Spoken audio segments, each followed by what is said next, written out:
Bonjour à toutes et à tous et bienvenue dans cette nouvelle vidéo. Aujourd'hui, nouvelle storytime par rapport à mes problèmes avec la poste. Dans la première partie de cette vidéo, il va y avoir la grosse storytime de cette vidéo, donc qui est la commande qui est partie et qui a fait le tour du monde, littéralement le tour du monde. Et dans la deuxième partie, je vais plus vous parler en fait de certains problèmes que j'ai connus avec les livraisons et tout ça, pas forcément avec la poste, mais plus au niveau des livraisons. Et je vais vous expliquer aussi pourquoi. Alors j'avais dit il y a déjà quelques mois que j'allais bientôt changer de caméra et pourquoi cette caméra n'est toujours pas en face de moi et n'est toujours pas en train de me filmer. Je vais vous dire tout ça dans cette vidéo. Vous l'avez compris, c'est une vidéo beaucoup plus tranquille où on va juste parler et donc j'espère que ça va vous plaire et que vous passerez un bon moment. Bien sûr, si vous voulez plus de storytime comme ça, n'hésitez pas à me le dire. Aussi, bien sûr, n'oubliez pas d'être abonné à cette chaîne YouTube. Et donc on est parti pour la première storytime, la commande qui a fait le tour du monde. Alors déjà, on va se mettre dans le contexte de cette vidéo. On est en début janvier, donc tout début de l'année. Et alors pour ceux qui ne le savent pas, j'ai une boutique dans un site internet sur lequel vous pouvez passer des commandes. Et donc là, il y a un client donc, qui s'appelle Michel, ou Mitch, voilà, si vous préférez. Et donc je vous mets d'ailleurs son Insta juste ici. Et donc ce dernier passe régulièrement des commandes sur mon site. Ici, on est le 3 janvier, et donc il passe une commande. Alors je précise que Michel habite en Suisse, donc il envoie bien évidemment la commande pour la Suisse. Jusque là, tout va bien. Donc le 4 janvier, soit un jour après, j'expédie la commande pour la Suisse et donc pour Michel. En sachant qu'ici, normalement, une commande pour la Suisse, ça varie énormément, mais on va dire ça prend dans les 1 semaine, 10 jours environ. Voilà, ça dépend des douaniers, ça dépend de la poste, ça dépend de plein de choses différentes. Et juste une petite chose comme ça pour vous dire à quel point ça varie beaucoup, mais il y a quelques semaines, j'ai expédié une commande en Allemagne. La commande est partie le jeudi, elle est arrivée le vendredi. Et l'autre fois, j'ai expédié une commande en France. La commande a mis 2 semaines pour arriver. Donc voilà, pour vous dire à quel point les délais de livraison peuvent être aléatoires. Mais bref, du coup, la commande part et à ce moment-là, on a juste à attendre que la commande arrive. En sachant que Michel a déjà commandé plusieurs fois sur le site. Donc voilà, on est habitués tous les deux aux différents délais de livraison. Donc on sait que normalement, il n'y a pas de souci. Et surtout, il n'y a jamais eu de souci précédemment. Et je précise une chose, ça ne m'est jamais arrivé qu'une commande soit perdue pendant le transport ou quoi que ce soit. Donc jusque là, j'étais assez confiant. Donc on se retrouve un petit peu plus tard, le 12 janvier. Et donc à ce moment-là, Michel m'envoie un message en me demandant est-ce que j'en sais un petit peu plus par rapport à la commande, est-ce qu'elle est bientôt arrivée. Donc je me renseigne et tout ça. Et donc je vois que la commande en fait est en cours de dédouanement. Donc elle est arrivée à la douane, donc à la frontière franco-suisse. La douane, ça dépend. Il y a des fois ça va mettre une après-midi, il y a des fois ça va mettre plusieurs jours. Voilà, ça dépend de pas mal de choses. Donc en soi, faut pas s'inquiéter, surtout qu'à ce moment-là, ça faisait que un petit peu moins de 10 jours que la commande était partie. Donc en soi, il y avait rien de grave. Donc voilà, j'explique la situation à Michel et donc on attend. Et donc quand même, je décide de faire un petit peu plus de recherche et d'en savoir un petit peu plus par rapport, est-ce que combien de temps ça peut prendre un dédouanement, pourquoi est-ce qu'il y a des problèmes en ce moment et tout ça. À ce moment-là, c'était la grande période du Covid, c'était le moment où clairement on atteignait, je crois, les 100 000 cas par jour en France et tout ça. Et résultat, en fait, à cause de ça,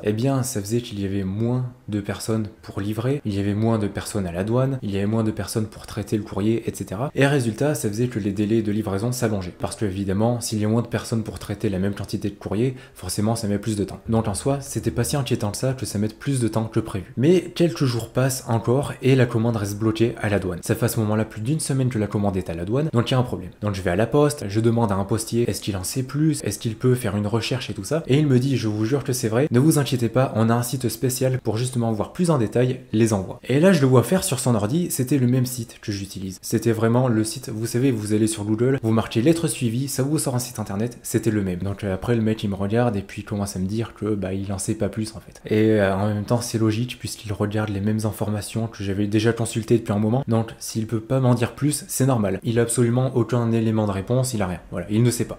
J'essaie quand même de me renseigner une nouvelle fois sur les différents sites internet et tout ça. Et d'ailleurs, petite chose comme ça, il y a un site internet qui s'appelle Parcels App. Allez dessus pour suivre vos colis et tout ça, c'est beaucoup plus précis que le site de la poste. C'est pas sponsor, c'est juste un petit conseil que je vous donne. Mais bref, du coup, j'attends encore quelques jours, je retourne à la poste et je leur demande est-ce qu'ils peuvent me donner plus de détails. Et le mec, il me dit que non, en fait, qu'il n'a toujours pas plus d'éléments. Il va consulter toujours le même site internet que tout le monde consulte, alors que le mec, c'est le postier, quoi. Je veux dire, à un moment donné, normalement, il a les outils pour en savoir un petit peu plus. Et donc, je lui demande, est-ce qu'il n'y a pas moyen d'en savoir un peu plus, je veux dire, de chercher plus en profondeur, de faire une demande ou quoi que ce soit. Et il me dit, si, vous pouvez appeler tel numéro. Ou alors, vous pouvez faire une demande, donc, de recherche. Donc, je rentre chez moi, j'appelle le numéro, ça ne répond pas, c'était la pause café. Et donc, après, je vais sur internet et je fais cette déclaration de recherche. J'ai absolument jamais eu une réponse, donc comme ça, c'est génial. Mais bref, les jours passent et cette commande reste toujours au même endroit, c'est-à-dire à la douane. Et elle ne bouge absolument pas. Et donc on arrive au 2 février. À ce moment-là, le 2 février, ça fait quasiment un mois que la commande est partie. Je vous le rappelle, la commande est partie le 4 janvier. Donc quasiment un mois qu'elle est en transit. Et donc ce 2 février, je vérifie une nouvelle fois sur internet. Est-ce qu'il y a du nouveau? Est-ce que j'ai eu une réponse par rapport à la demande et tout ça? Toujours pas de réponse. Mais par contre sur le suivi, il y a marqué que la commande est bien arrivée dans le pays de destination. Donc là je me dis yes, c'est génial.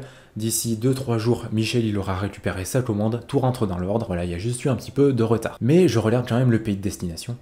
Et là, ça me met qu'elle est arrivée en Chine. Alors que de base, le pays dans lequel elle était censée arriver, bah, c'était la Suisse. Alors là, je me dis, j'ai peut-être fait une bêtise, peut-être que j'ai pas mis le bon pays de destination, je sais pas. Et je regarde quand même la photo que j'ai fait, alors je précise que je fais une photo pour chaque commande que j'envoie. Et là je vois bien, c'est marqué Suisse dessus. J'ai encore la preuve de la déclaration de douane. Il y a marqué que c'est la Suisse et tout ça. Donc l'erreur ne vient pas de moi. Donc j'annonce ça à Michel. Heureusement, Michel est très compréhensif, hein, merci à toi d'ailleurs. Et donc on part du principe que la commande est arrivée en Chine, qu'ils vont se rendre compte de l'erreur, parce que de toute façon, s'ils cherchent l'adresse en Chine, ça va pas marcher. Et donc que tôt ou tard, eh bien la commande reviendra soit vers moi, soit vers Michel. Dans la foulée, je fais quand même une nouvelle demande à la poste, donc c'est la deuxième à ce moment-là. J'ai jamais eu une réponse une nouvelle fois, et on attend encore un petit peu pour essayer d'en savoir plus, et surtout, on attend la commande. Encore une semaine passe, et on est le 11 février. Le 11 février, je regarde le suivi, et donc là, je vois que la commande, quand elle est arrivée en Chine, elle est arrivée à Beijing. Donc en soi, pourquoi pas. Et là, je vois qu'elle est partie à Shanghai dans le but d'être réexpédiée. Là, je me dis, c'est bon. Ils ont compris l'erreur, ils vont la faire réexpédier. Je l'annonce à Michel, on se dit que normalement, d'ici 1-2 semaines, la commande sera réexpédiée, donc soit c'est Michel qui la recevra, soit c'est moi qui la recevrai, mais dans tous les cas, on aura la commande et c'est ça le plus important. Mais à ce moment-là, il y a un truc que j'ai oublié. Il y a un truc que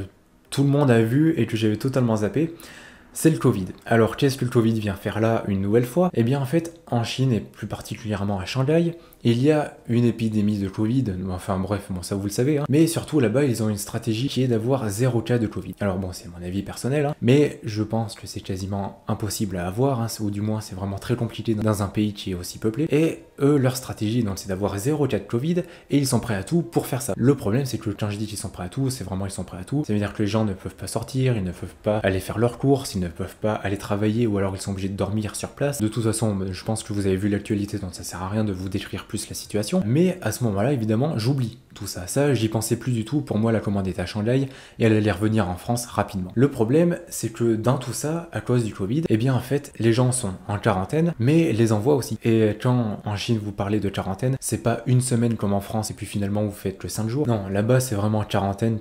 Là-bas, ils parlent d'une quarantaine au sens propre et vous avez pas intérêt évidemment de faire moins. Et évidemment, c'est pareil pour les envois, sauf que ça, je l'avais totalement oublié. Et donc, on attend encore quelques jours et je fais une nouvelle fois, pour la 3e fois, une demande de renseignement et surtout une demande de réexpédition parce qu'à un moment donné, la Chine c'est bien beau, hein, mais c'était pas là-bas que l'envoi était censé aller. Alors, je refais une 3e demande. Et à ce moment-là, donc on est le 15 février. Donc j'attends encore un petit peu parce que la poste y répond rarement dans la journée quand même. Et le 17 février, la nouvelle tombe. Malheureusement, la commande est perdue. Donc la poste n'a pas pu remettre la main dessus. Ils n'ont pas pu savoir où elle se trouvait exactement et donc ils l'ont déclarée perdue. Et malheureusement, eh bien on peut faire une croix dessus. Voilà, on ne la reverra jamais. Mais par contre, la poste m'ont dit, pour me rassurer, hein, bien sûr, ne vous inquiétez pas, on va vous rembourser les frais de port. Ah ouais, c'est sûr que ça va changer la situation, ça. Alors on va pas se mentir, c'est toujours bon à prendre, hein, je dis pas, mais gagner 5 € de frais de port, j'en ai quand même pas grand chose à faire. Mais bref, du coup, la commande est perdue, je l'annonce à Michel. Malheureusement, il est déçu, bien entendu.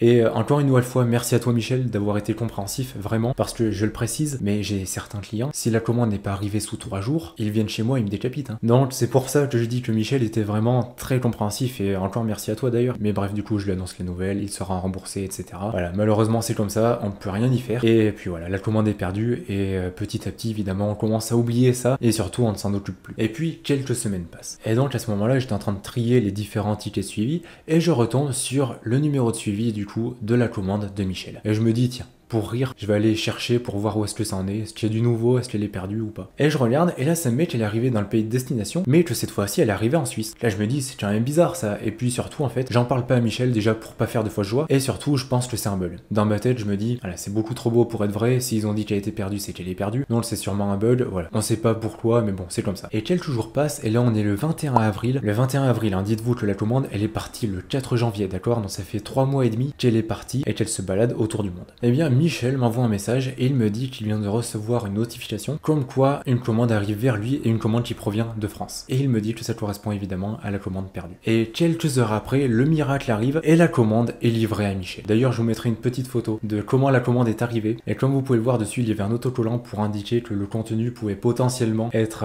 infecté par le Covid et tout ça, qu'il fallait tout désinfecter, etc. Donc voilà, elle était bien passée par Shanghai. Hein. Et donc cette commande, au final, est partie de la France. Elle s'est perdue dans la douane. Elle est arrivée à Beijing. Elle est partie ensuite à Shanghai, puis en Suisse. Donc voilà, c'est une commande qui a fait énormément de voyages, qui a traversé littéralement le monde entier, et je trouvais cette histoire juste incroyable, et j'avais envie de vous la raconter en fait, mais j'avais pas envie non plus d'en faire juste une vidéo proprement parler, parce que là je me suis dit que la vidéo serait beaucoup trop courte sinon. Mais bref, voilà pour cette commande. Merci encore à toi Michel d'avoir été aussi compréhensif, et encore merci pour ta commande du coup. Et puis je vous assure que lorsque l'on a vu que la commande était enfin arrivée, on a eu quand même un petit peu de soulagement. Donc voilà, cette commande est arrivée, c'était fini, 3 mois et demi au total d'acheminement, et surtout environ 2 mois passé en Chine. Donc voilà pour cette histoire. Voilà, maintenant on peut passer à la deuxième partie de cette vidéo qui me concerne plus personnellement. Ça va concerner évidemment les livraisons comme je vous l'ai dit en début de vidéo, mais surtout ça va concerner ma malchance. En fait, il faut savoir un truc, c'est que je me suis rendu compte que depuis plusieurs années, lorsque j'achète quelque chose qui me tient à cœur ou quelque chose qui va coûter cher, eh bien il y a toujours un problème. Soit ça vient de la personne qui me le vend, soit ça vient de la livraison, soit ça vient du produit en lui-même. Il y a toujours un problème. Pour vous donner un petit ordre d'idée, l'Aureus qui est disponible sur la boutique là, et dont j'ai fait la vidéo, on était en janvier là, eh bien dites-vous que l'Aureus, eh bien il n'est pas arrivé à la bonne adresse. Donc rien de ça déjà, vous voyez la malchance que j'ai par rapport à ça. Mais bref, du coup on se retrouve le 28 février, donc à la toute fin de février, et ce jour-là je décide d'enfin acheter un nouvel ordinateur et d'acheter une nouvelle caméra. 28 février, d'accord, la caméra, elle est pas là, elle est pas en face de moi malheureusement. Mais bref, intéressons-nous d'abord à l'ordinateur. Donc je passe la commande de l'ordi et tout ça, tout se passe bien. Le montant de la commande étant quand même un petit peu haut. Je vérifie plusieurs fois si j'ai mis la bonne adresse, si j'ai mis bien les coordonnées correctes, etc. Donc voilà, je suis sûr, j'ai vérifié plusieurs fois, tout est bon. Et quelques jours après, je reçois un mail d'Apple, donc l'ordi provient de chez Apple, et Apple m'indique qu'ils n'ont pas mon adresse. Enfin si, ils ont mon adresse, qui est Cédric Astier. Là je me dis que ouais, il y a peut-être un petit problème, ça va être compliqué pour me le livrer quand même. Et donc je regarde le mail et tout ça, et l'adresse mail me paraît quand même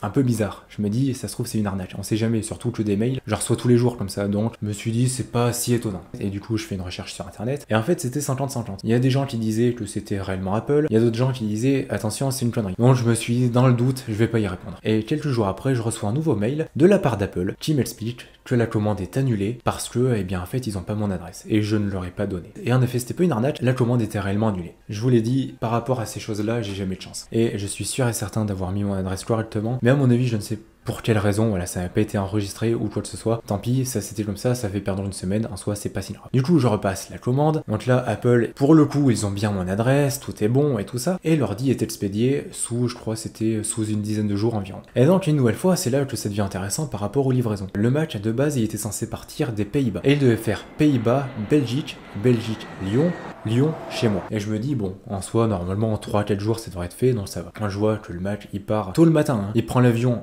aux Pays-Bas, il arrive en Belgique, il part de la Belgique, il arrive à Lyon, et ce, en une journée. D'accord? Donc il fait 2 avions en une journée. Et là, il arrive chez DHL. Et donc, DHL commence à le prendre, et donc, je regardais le suivi, évidemment, en même temps. Et donc, DHL m'annonce le lendemain à 9h que l'ordinateur va partir, et qu'il est en cours de traitement, et qu'il va bientôt être expédié. Quelques heures après, je regarde, et ça me dit que finalement non, l'ordinateur va rester chez eux pour des examens. Enfin, je sais plus comment c'était tourné, mais en gros, c'était ça. Et donc, je regarde, et il y avait marqué que le colis était potentiellement dangereux. Donc en effet, alors pour ceux qui ne le savent pas, un ordi c'est très dangereux, ça peut exploser à n'importe quel moment, parce qu'il y a une batterie dedans. Évidemment c'est pour rire, hein, je précise, mais sur des millions et des millions d'ordinateurs, il y en a peut-être un seul qui va exploser. Donc de là à ce que ce soit réellement un danger, je ne crois pas. Surtout que c'est pas une bombe nucléaire non plus. Donc est-ce qu'ils en font pas un peu trop? Peut-être. Surtout que des ordinateurs, des caméras, des portables, normalement DHL ils sont censés avoir l'habitude d'en envoyer quand même des éléments avec des batteries, ça semble normal je pense. Donc je comprenais pas trop. Et surtout, chose incroyable, c'est que le Mac il a réussi à prendre 2 vols en une journée, il n'y a pas eu un seul problème. Là, il doit faire un trajet de 2 heures dans une camionnette, il y a un problème. Mais bref, du coup, la journée passe, donc une journée de perdu en plus, hein, et le lendemain, le MacBook m'est livré, et je suis content, j'ai mon nouvel ordi, c'est génial. Bref, ça c'était la petite anecdote. Oui, je sais, c'était pas grand chose non plus, mais ça me faisait quand même pas mal rire le fait que l'ordi arrive à prendre 2 vols sans aucun problème, et que pour un trajet de 2 heures, il doit être sculpté pendant 24 heures. Donc voilà, je trouvais ça quand même assez amusant. Et maintenant, on va passer à la troisième anecdote qui vous concerne quand même un petit peu plus. Et puisque ça concerne la qualité des vidéos et surtout la qualité de l'image. Donc on est fin février, le 28 février, et en même temps que je commande l'ordinateur, je décide d'acheter une nouvelle caméra. Donc la caméra en elle-même, pour ceux que ça intéresse, c'est un Sony ZV-E10. Donc en soi une caméra qui est quand même pas mal, qui est polyvalente, etc. et qui est dans mon budget. Je me dis, c'est pas mal, on va la commander. Et les délais de livraison sont quand même un peu longs. Enfin, je considère qu'ils sont un peu longs puisqu'il y en a pour environ un mois. Mais bon, en soi, c'est pas grave. La caméra est censée être livrée entre le 22 et le 26 mars. Mais bref, j'attends un petit peu. Et à ce moment-là, qu'est-ce qui se passe en fin février? Il y a la guerre. Donc bon, vous l'avez vu, hein, il y a la guerre en Ukraine, voilà, par rapport à la Russie, etc. Et évidemment, ça, hormis le fait que ça a bien sûr foutu le bordel en Ukraine, notamment au niveau des envois, au niveau de la production, etc. Est-ce que ça a impacté, par exemple, la caméra, etc. Un petit peu, on va pas se mentir, enfin, disons que ça a un petit peu impacté tout le monde entier, bien sûr. Et je précise une chose, c'est que là, j'en parle juste comme ça, hein, mais évidemment, ça reste un sujet qui est évidemment très très grave. Voilà, faut pas en rire non plus, faut pas le prendre ça à la légère. Surtout que, petite parenthèse, mais vous savez, souvent, je me renseigne sur des empereurs romains, sur des gens qui vivaient il y a quand même plus de 2000 ans, et ben, en fait, ils faisaient exactement la même chose. Et c'est ça que je trouve surprenant, c'est qu'au 21e siècle, quand même, à l'ère de la modernité, à l'ère de la technologie et tout ça, on arrive à rester con et à rester exactement pareil qu'il y a 2000 ans. Et franchement, je trouve ça incroyable. Enfin, incroyable dans le mauvais sens, hein, bien sûr. Juste, l'être humain a évolué technologiquement, mais pas mentalement, ce qui est, je trouve, dommage. Mais bref, c'est comme ça. Donc évidemment, il y a la guerre qui est déclarée, ça fout le bordel un petit peu partout. Et en même temps, qu'est-ce qu'il y a de plus? Le Covid. Et où est-ce qu'il est? Le Covid, eh bien, surtout, il est en Chine. Et là-bas, comme je vous l'ai dit juste avant, dans la première story time, ils ont ce truc de 0 cas. Ils ne veulent pas du tout du Covid, ce qui, on peut le comprendre ça, mais de là à ne vouloir absolument aucun cas, c'est quand même un petit peu exagéré. Mais bref, c'est surtout ce point qui va impacter la livraison de cette caméra. Pourquoi? Parce que ma caméra, comme je vous l'ai dit, c'est une caméra Sony, et Sony, où est-ce qu'elles sont leurs usines? Eh bien évidemment, elles sont en Chine. Pourquoi pas? En soi, je me dis, avec un peu de chance, voilà, les usines sont fermées, peut-être que ça va réouvrir, peut-être qu'ils ont des stocks, voilà, ça sera peut-être un petit peu décalé, mais en soi, c'est pas si grave. Et donc on arrive tout doucement à la fin mars, et là, donc, Darty m'appelle. Alors oui, je précise que je cite Darty et tout ça, c'est pas de leur faute, hein, évidemment, c'est pas de la faute de Sony non plus, hein, bien sûr. Mais sinon, donc Darty m'appelle et ils me disent que la caméra est toujours en rupture de stock et que les prochains stocks ne seront disponibles qu'à partir du 17 mai. 17 mai, ça rajoute quand même un mois et demi. Mais bon, je me dis en soi, est-ce que j'ai le choix? Pas bien. Donc je réfléchis évidemment à annuler la commande, à prendre une autre caméra, sauf que je n'en trouve pas d'autres. Et surtout dans ces prix-là, avec ces particularités-là, parce que oui, lorsque vous voulez acheter une caméra, faut absolument regarder tout en fait. Et il y a plein de choses, par exemple, que vous allez avoir besoin. Par exemple, moi je fais évidemment des vidéos et il faut que j'ai un écran qui soit tourné dans ma direction et qui soit évidemment pivotable. Ce qui n'est pas le cas de toutes les caméras. Donc ça, c'est un truc à prendre en compte et tout ça. Ce qui fait que je ne peux pas prendre n'importe quelle caméra. Du coup, je décide d'attendre encore un petit peu. Et donc, on arrive tout doucement au 17 mai. Et le 17 mai, je reçois un appel de Darty. Et là, la femme, elle m'explique que, bah en fait, ils ne savent pas où c'en est. Et même Sony ne sait pas. Pour vous dire à quel point ça sent mauvais quand même, il y a le problème où c'est Darty qui n'a plus de stock. Donc ça, en soi, c'est gérable. Il faut juste attendre le restock. Mais là, c'est carrément le producteur, donc Sony, qui ne sait pas à quel moment la production pourra recommencer. Et là, je me dis, ouais, ça pose problème quand même, parce que moi, la caméra, il me la faut le plus rapidement possible, parce que j'ai des vidéos que je veux tourner et tout ça, et il me faut cette caméra. Et donc, à la conseillère donc, de Darty, je lui dis que malheureusement, bah, ça risque d'être compliqué pour moi et que je risque d'annuler la commande. Mais je lui demande quand même, est-ce qu'elle a pas une idée de quand est-ce que ce sera livré? Est-ce que ça se compte en semaines ou est-ce que c'est en mois? Elle n'en a malheureusement absolument aucune idée. Mais bref, du coup, je me renseigne un petit peu, et pour ceux qui ne le savent pas, Darty appartient à la Fnac. Et donc, je vais sur le site de la Fnac, et là, je vois que les commandes ne seront disponible qu'à partir du 16 juin pour le Sony ZV-E10. Donc je me dis à partir du 16 juin, ça veut dire que la caméra probablement elle arrivera fin juin, ça devient quand même un petit peu compliqué. Donc je réfléchis à trouver une autre caméra et tout ça, donc je décide une nouvelle fois d'attendre. Une nouvelle fois, il y a eu un miracle là-dedans, c'est que en fait, cette vidéo, je la tourne le 25 mai, et ça faisait déjà plusieurs jours que j'avais prévu de tourner cette vidéo. Et ce matin, j'ai reçu un mail, comme quoi ma commande avait bien été envoyée, comme quoi la caméra allait arriver, et elle est censée arriver vendredi, donc dans 2 jours. Donc déjà, je suis vraiment très content, bien sûr, la qualité des vidéos va pouvoir être augmentée, et surtout, cette histoire se finit bien, parce que je sais que je vais recevoir la caméra bientôt. Ça se trouve, je dis ça, peut-être que je ne pas recevoir la bonne caméra ou qu'il y aura un problème. Je ne sais pas, ça sera la surprise. Mais bref, voilà du coup pour cette histoire. En fait, j'avais envie de vous raconter ces deux anecdotes. Voilà, histoire de juste parler, de faire une vidéo plus tranquille et tout ça. Et surtout de vous expliquer pourquoi malheureusement je pouvais pas améliorer la qualité des vidéos comme je le voulais. Pareil, normalement il devrait y avoir un meilleur son au micro. Mais le problème c'est que j'ai déjà acheté un micro qui se branche sur la caméra. Mais cette caméra là qui me filme actuellement, malheureusement, eh bien elle n'a pas de prise micro. Donc je ne peux pas l'utiliser encore. Mais ne vous inquiétez pas, dès que je recevrai cette caméra, il y aura évidemment une meilleure qualité d'image et surtout un meilleur son. Donc voilà pour ces trois anecdotes différentes. Si jamais vous avez des anecdotes similaires, n'hésitez pas à me le dire dans les commentaires. Ça me détendra pas mal je pense de vous lire. Et puis évidemment j'ai plein d'autres anecdotes comme ça, notamment sur un petit problème qui m'est arrivé, enfin même un gros problème qui m'est arrivé en début d'année. Donc voilà, si jamais ça vous intéresse, n'hésitez pas à me le dire dans les commentaires et je ferai bien évidemment d'autres story time. Mais sinon, évidemment pour me soutenir, bien sûr, parce que c'est de ça que je vis, n'hésitez pas à aller faire un tour sur ma boutique donc empire-des-monnaies.fr. Dessus vous en retrouverez des centaines de monnaies romaines, des féodales, des royales, etc. Il y en a vraiment pour tout le monde, pour tous les budgets et pour toutes les préférences. Et bien sûr, alors je le précise, hein, mais les délais de livraison normalement ils sont de 2-3 jours et d'une semaine à l'étranger. Donc hors cas exceptionnel, hors envie de votre commande de partir en Chine, normalement il n'y aura jamais de problème. Sur ce, n'hésitez pas évidemment à aller faire un tour. Et puis comme d'habitude, si cette vidéo vous a plu, n'oubliez pas de lâcher un pouce bleu, de vous abonner et d'activer la cloche des notifications. Moi ça me soutiendra énormément et ça vous permettra de ne rater aucune autre vidéo. Et puis si vous êtes encore là, eh bien déjà merci beaucoup et puis marquez dans les commentaires Storytime, comme ça je saurai que vous êtes resté jusqu'à la fin de cette vidéo. D'ici là, je vous souhaite une bonne journée ou une bonne soirée. Ça fait bizarre parce que c'est l'une des dernières fois que je me sers de cette caméra, donc voilà, elle va bientôt prendre sa retraite, mais bon, c'est pour la bonne cause bien sûr. Et puis sur ce, prenez bien soin de vous et de vos proches, et puis on se voit dans une prochaine vidéo. Allez, salut!